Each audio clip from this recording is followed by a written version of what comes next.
আন্দোলনকে দেখেছি। তো এটা আসলে মানুষ কিসের তরে প্রাণ বিসর্জন দেয়, তো সেই যে আবেগ, সেই যে উচ্ছ্বাস, সেই যে দেশপ্রেমের যে বিষয়টা, সেটা কিন্তু আমরা সেই আন্দোলনের মধ্যে দেখেছি। ইতিমধ্যে আমাদের পুলিশ সুপার মহোদয় বলেছেন যে আমরা সরকারি চাকরি করার কারণে হয়তো প্রত্যক্ষভাবে আপনাদের মতো করে সাহস দেখাতে পারিনি, আপনাদের মতো বুক চিতিয়ে দাঁড়িয়ে এই আন্দোলনে শরিক হতে পারেনি, কিন্তু এই দেশের আপামর জনসাধারণ কিন্তু এই আন্দোলনকে সমর্থন করেছে এবং যে যেখান থেকে পারে সেখান থেকে কিন্তু আর্থিকভাবে এই আন্দোলনকে সামনের দিকে এগিয়ে নিয়ে যাওয়ার জন্য চেষ্টা করেছিল। সেই কারণে কিন্তু এই আন্দোলনটা এত ব্যাপক হয়েছিল এবং এতভাবে এটা হলো সাকসেসফুল হয়েছিল। আপনারা জানেন যে জাতিসংঘের হিসাব অনুযায়ী আমাদের এই আন্দোলনে প্রায় 1400 জন ছাত্র জনতা শহীদ হয়েছিল। তো এটা একটা দেশের মানুষ কীভাবে একটা রিজিমের প্রতি বীতশ্রদ্ধ হলে এরকমভাবে আত্মত্যাগ করতে পারে, আর নিজের দেশের মানুষের প্রতি এভাবে বুলেট নিক্ষেপের ঘটনা এটাও কিন্তু পৃথিবীতে বিরল। সেই জায়গায় আমরা মনে করি যে আমাদের এই জুলাই গণঅভ্যুত্থান এটা একটা বিশ্বের মধ্যে ইউনিক ঘটনা, একটা অনন্য সাধারণ ঘটনা, অনন্য আত্মত্যাগের ঘটনা। তো সেটাকে আমরা স্মরণ করি, সেটাকে আমরা স্মরণ রাখবো ইনশাল্লাহ। এখানে সরকার আসলে কি করেছে, তো আমি একটা কথা বলতে চাই। রাষ্ট্র এবং সরকার এরা হলো মায়ের মতো। আমাদের কিন্তু সমস্ত দাবি, ছোটোবেলায় আমরা যখন ছিলাম তখন আমাদের সকল দাবি, সকল অনুনয়, অভিযোগ, আবদার সব কিন্তু আমাদের মায়ের কাছে হয়, বাবার কাছে কিন্তু কম হয়। সেভাবে যদি আমরা মনে করি রাষ্ট্র হলো মায়ের মতো। তো আপনারা যারা এখানে ত্যাগ স্বীকার করেছেন, এই আন্দোলনের সাথে প্রত্যক্ষভাবে জড়িত ছিলেন, আপনাদের রাষ্ট্রের প্রতি, সরকারের প্রতি আপনাদের এই অনুনয়, অভিযোগ, আবদার এটা থাকতেই পারে। আমরা এই জায়গাটাকে সম্মান জানাই। তো এখানে আসলে সরকার কি করেছে সেই জায়গাটা আমরা একটু দেখার চেষ্টা করি। যে এই যে জুলাই আন্দোলনের পুরো বিষয়টিকে কিন্তু একটা মন্ত্রণালয়ের অধীন নিয়ে আসা হয়েছে, সেটা হলো মুক্তিযুদ্ধ বিষয়ক মন্ত্রণালয়ের অধীনে কিন্তু সমস্ত কার্যক্রমগুলোকে নিয়ে আসা হয়েছে। একই সঙ্গে যারা জুলাই আন্দোলনে শহীদ হয়েছে তাদেরকে কিন্তু শহীদের মর্যাদা দেওয়া হয়েছে। আমাদের মুক্তিযুদ্ধে যেরকম তাদেরকে শহীদের মর্যাদা দেওয়া হয়েছে, এই জুলাই আন্দোলনে যারা শহীদ হয়েছে তাদেরকেও এই শহীদের মর্যাদা দেওয়া হয়েছে আইনিভাবে। আর একটা করা হয়েছে, যারা জুলাই আন্দোলনে সক্রিয়ভাবে অংশগ্রহণ করেছিলেন তাদেরকে জুলাই যোদ্ধা হিসেবে আইনি স্বীকৃতি দেওয়া হয়েছে। এটাও কিন্তু গেজেট আকারে সরকারের আইনের মাধ্যমে করা। তো এই বিষয়টা কিন্তু কোনো একটা সরকারের কম সদিচ্ছার প্রকাশ নয়। এর পাশাপাশি আপনারা জানেন যে এটার জন্য একটা অধিদপ্তর গঠন করা হয়েছে। তো আমরা যারা সরকারের কার্যক্রমের সাথে জড়িত আমরা জানি যে মুক্তিযুদ্ধ বিষয়ক মন্ত্রণালয় আছে, সেই মন্ত্রণালয়ের অধীন কিন্তু এই যে একটা অধিদপ্তর গঠন করা হয়েছে জুলাইদের পুনর্বাসন এবং তাদের কার্যক্রম পরিচালনা করার জন্য। এটা গেল একটা দিক। আর একটা দিক হলো, যারা জুলাই যুদ্ধে বা জুলাই আন্দোলনে শহীদ হয়েছে তাদেরকে কিন্তু সরকার এককালীন 30 লক্ষ টাকার একটা প্রাইজ বন্ড বা এটিকে বলছে হলো সঞ্চয়পত্র দেওয়ার ব্যবস্থা করেছে এবং এটা পর্যায়ক্রমে প্রায় বাস্তবায়ন হয়ে গেছে। এবং যারা বিভিন্ন মাত্রায় আহত হয়েছে তাদেরকে কিন্তু 20,000, 15,000 এবং 10,000 টাকা হারে মাসিক একটা ভাতা প্রদান করা হচ্ছে। তো আমাদের মতো এইরকম একটা উন্নয়নকামী দেশে এই যে সরকার কর্তৃক যে গৃহীত ব্যবস্থাগুলো, সেই ব্যবস্থাগুলো কিন্তু আসলেই নেওয়া হয়েছে। তো আরও হয়তো ভবিষ্যতে আমাদের যে অধিদপ্তর আছে, আমাদের যে মন্ত্রণালয় আছে, তার মাধ্যমে আরও কিছু পরিকল্পনা গ্রহণ করা হবে। এর মধ্যে আছে যে তাদের মধ্যে আবার যারা শহীদ পরিবার বা যারা জুলাই যোদ্ধা তাদের যে আবাসনের ব্যবস্থাটা ইতিমধ্যে একজন বলেছেন, সেই বিষয়ে কিন্তু সরকার ব্যবস্থা নেওয়ার চিন্তাভাবনা করছে। সব কিছু মিলে আমার মনে হয় যে আরও অনেক কিছু আমাদের এই জুলাই শহীদদের জন্য এবং তাদের পরিবারবর্গের জন্য করা আছে। তো সেই দিকে সরকার যখন বিভিন্ন পর্যায়ে বাজেট নেবে এবং সেই অনুযায়ী বরাদ্দ করবে, সেই অনুযায়ী সরকারের কর্মচারী হিসেবে সেগুলোকে বাস্তবায়ন করার দায়িত্ব কিন্তু আমাদের, এবং সেই জায়গা থেকে আমরা করার সর্বাত্মক প্রচেষ্টা গ্রহণ করব। তো এখানে বলেছে যে জেলা প্রশাসকের কাছে গিয়ে একজন হলো মাত্র 3,000 টাকা পেয়েছে। এই বিষয়টা একটু আমি বলতে চাই আপনাদের সবার কাছে। আপনারা জানেন যে সরকারের একটা বাজেট থাকে, সেই বাজেটটা কিন্তু খরচ করা শেষ হয়ে যায় 30 জুন। অর্থাৎ 30 জুন তারিখে যদি সরকারের কোনো টাকা অব্যয়িত থেকে যায়, সেই অব্যয়িত টাকা কিন্তু আবার সরকারি কোষাগারে ফেরত দিতে হয়। তারপরে সরকার নতুন করে বাজেট করে, আবার সেই বাজেটের বরাদ্দগুলো কিন্তু পরবর্তীতে আসে। তো আপনারা জানেন যে উনি যখন আমার কাছে গিয়েছিল তখন কিন্তু জুলাই মাসে, তো জুলাই মাসে কিন্তু আমাদের কোনো দপ্তরে কিন্তু সরকারি বাজেট আসে নাই। অর্থাৎ এই 5ই আগস্ট 2024-এর আগে যে 18 বছর আমি কোথায় ছিলাম সেটি আমি জানি। তো এটি আমরা কখনো ভুলে যাব না, এটি আমরা ভুলে যাওয়ার সুযোগ নাই। এবং আমরা যারা এখন দেশ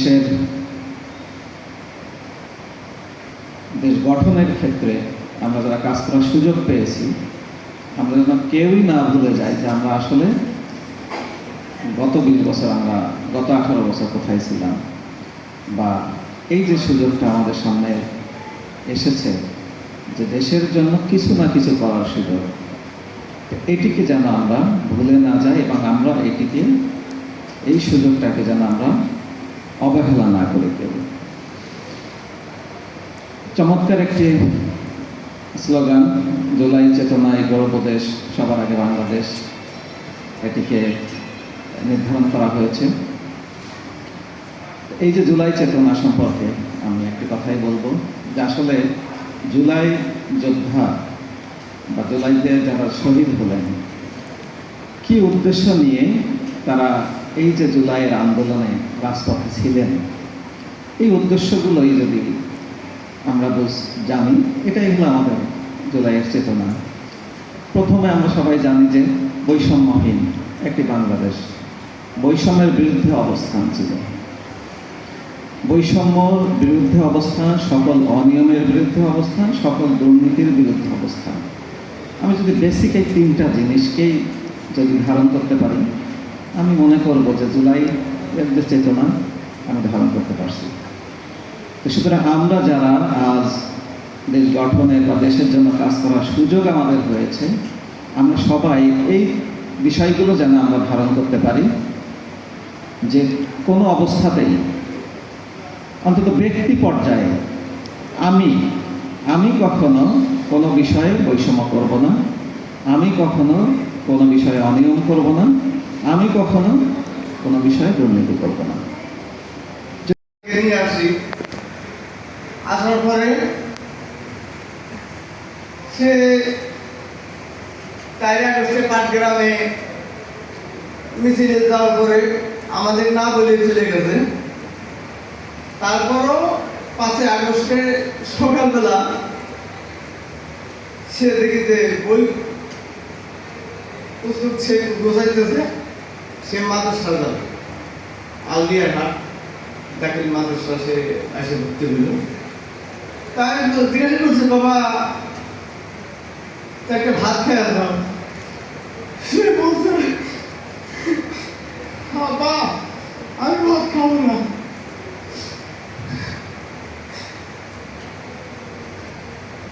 আমার সে আবার 3-4 বার ঘুরে আসে, আমার মুখটা, তার মার মুখটা বারবার দেখে দেখে যাওয়ার পরে সে 5টার সময় খবর পাই পাটগ্রামে ছাত্ররা দলে যায়, আমার ছেলে ওকে কারেন্ট শর্টে সে মৃত্যুবরণ করে। আমি ওই মুহূর্তে ওখানে থেকে আসার পরে আমার ছেলের মুখ আর ধরে রাখতে পারি নাই। ওর মা ওই যে বাবা বলে তাকে চিকিৎসা দিচ্ছে, আজ পর্যন্ত সে বিছনায়। এখনো জানি না আমি এত দুর্ভাগ্য কপাল আমার, আমি আমার ছেলেকে হাফেজ বানাইছি, কোরআনের হাফেজ।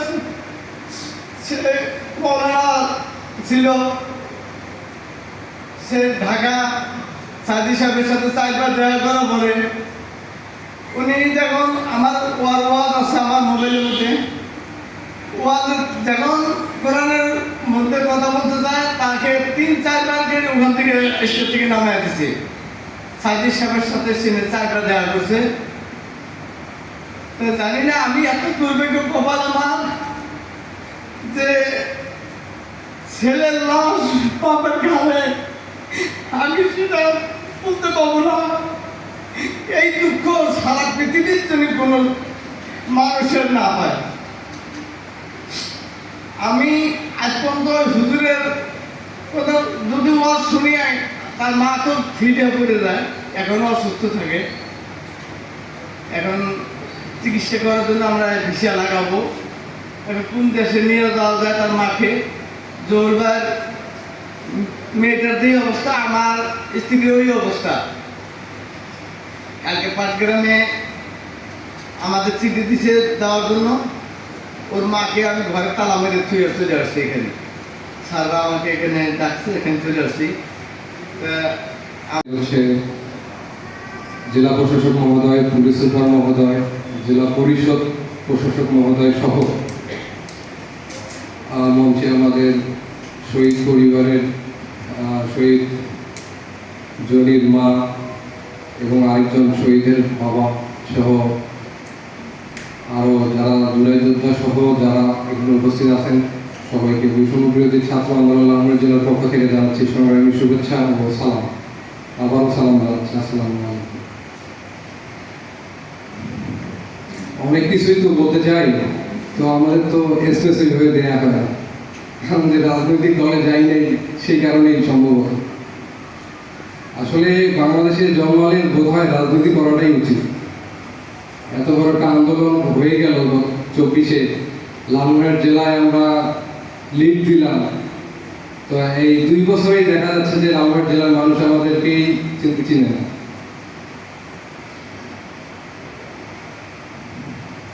আমি আমাদের লালমনিরহাট সদরে যে আন্দোলন হয়েছে প্রথম থেকে 2-1টি কথা বলি। আমার বাবা একজন মুক্তিযোদ্ধা। আমি লালমনিরহাট জেলার লালমনিরহাট সদরের আন্দোলনের নেতৃত্ব দিয়েছি, সাথে আমার সাথে আরো কয়েকজন ছিল। এখন প্রথম দিন যেদিন আমরা রাতে ডিসাইড করলাম, সেখানে আমার ছাত্র দলের একজন বন্ধু ছিল, আরমান ছিল, আরো কয়েকজন ছিল। তো প্রথম যখন আমরা ডিসকাস করলাম যে আমরা পরের দিন থেকে আমরা প্রোগ্রাম করব, সেদিন রাত 11টা থেকে 2টা পর্যন্ত আমরা বাহির নর্থ বেঙ্গলে প্রোগ্রাম নিয়ে ডিসকাস করলাম। এই প্রোগ্রাম নিয়ে আমরা প্রোগ্রামে পোস্ট করলাম, গ্রুপ খুললাম, সবগুলো জায়গা থেকে পোস্ট করা হলো। সকালবেলা 8টার দিকে আমার বাসায় কল আসলো যে তুমি, মানে আমার বাবাকেই ফোন দিছে মুক্তিযুদ্ধ অফিস থেকে, কমান্ডার, এই আপনার ছেলে কি শুরু করছে এসব, ফেসবুকে পোস্ট দিচ্ছে, কিসের আন্দোলন করবে, কি করবে, আপনাকে নাম কেটে দিব, এই ধরনের ভয়ভীতি দেখানো শুরু হলো। পরে আমি ভয় পেয়ে আমার বাদ বাকি যারা সহকর্মী ছিল, যারা সহযোদ্ধা ছিল, তাদেরকে জানালাম যে এই আমার সাথে ঘটতেছে, আপাতত আজকে প্রোগ্রামটা তোমরা শুরু করো, আমি পরবর্তীতে পরে আমি যোগদান করব। প্রোগ্রাম সম্ভবত 10টা কি 11টার দিকে শুরু হয়েছে। আমি মিশন মোড়ে আসছি 11:30টার পর। এইভাবে প্রথম আমার প্রোগ্রাম শুরু, মানে আন্দোলন প্রথম থেকে শুরু। আমি এই আন্দোলন আমাদের হচ্ছে 16 তারিখ থেকেই, 16 তারিখ থেকে না, হ্যাঁ 16 তারিখ থেকেই শুরু হয়েছে। 16 তারিখ থেকে হচ্ছে আগস্টের 5 তারিখ পর্যন্ত আমি বাসা থেকে পালাইছিলাম হচ্ছে 8 দিন।